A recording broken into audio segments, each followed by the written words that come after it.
சொல்லிக்கொண்டு என்னுடைய இந்த உரையை நிறைவு செய்து கொள்கிறேன். இந்த பள்ளிவாயிலுடைய கட்டுமான பணி நடந்து கொண்டிருப்பதை தாங்கள் அறிவீர்கள். பொதுவாக இந்த பள்ளி ஆரம்ப காலத்தில் எப்படி இருந்தது, இன்றைக்கு உங்களுடைய பொருளாதாரத்தினுடைய உதவியினால் நீங்கள் கொடுத்த மிகப்பெரிய ஒரு உதவியின் காரணமாக பல இடங்களிலே இருந்து கலெக்ஷன் எடுக்கப்பட்டு என்கின்ற ஒரு தீர்மானம் எடுக்கப்பட்டிருக்கிறது.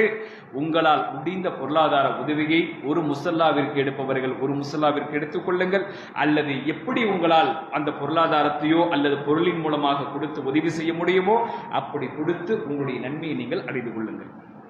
இன்ஷா அல்லாஹ் நீங்கள் இருக்கிற பகுதி உங்களுடைய மஹல்லா, இந்த மஹல்லாவிலே உங்களுக்கும் பொறுப்பு உண்டு, கடமை உண்டு. நாளை மறுமை நாளில் அல்லாஹ் கேட்பான்,